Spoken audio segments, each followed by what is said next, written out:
this is what they need. This is what they want. They want to see their training videos, testimonials, interviews look like this with all this equipment, because then they know they invested in the right company. Let's talk about a few ways and elements that I use to build out these looks for these clients. Okay, so honestly, I need a better system for packing stuff up and maybe some type of checklist. I've tried a few different things, but when I need a checklist, I feel like I need to put every single thing on the checklist.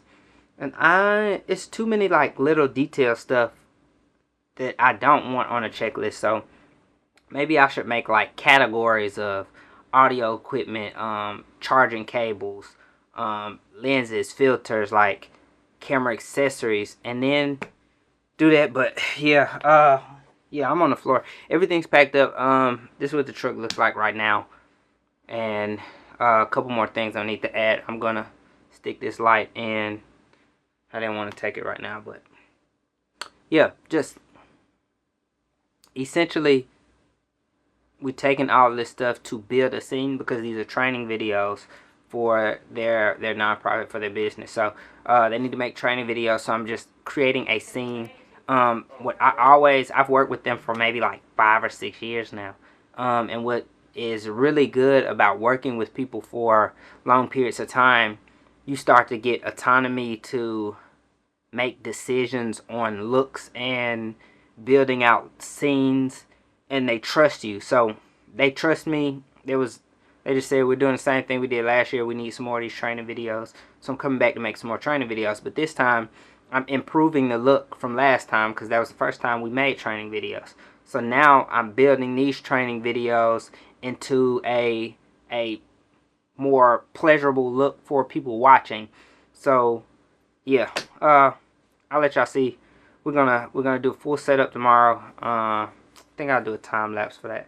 We'll do a full setup, and I'll just point out the different pieces of what's where, why we're doing it that way, and just so it's like, oh, this is used for this and this is used for this, more so than, oh, this is a lot of stuff. Because if you start looking at all the things, you get overwhelmed.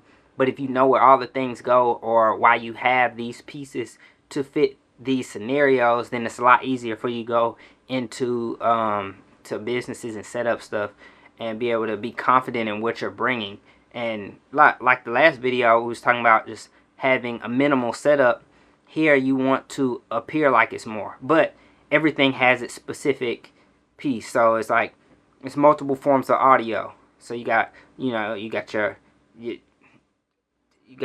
your main audio, which is a higher level, and then you got another level of audio which is lower, but then you have scratch audio out of cameras, but your scratch audio is coming into actual microphones, so your scratch audio isn't bad. So now you have multiple forms of audio.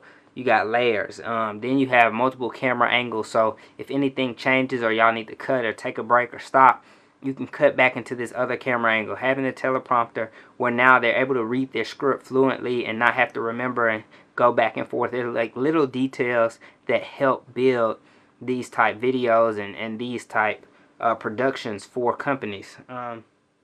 So even just like taking this reflector is just going to bounce light back in, just so if there are any dark areas, just so it's a full look. Yeah, so I'll let y'all see everything. I'll tell you piece by piece what's what and why it's used, or why I used it, or what decision was made to get to this point. But I'm gonna finish up packing, because we got to be there like 9 o'clock in the morning, and that means I need to leave home by like 8:30 at the max. I don't know what traffic looks like, and be set up because they want to start recording at 10.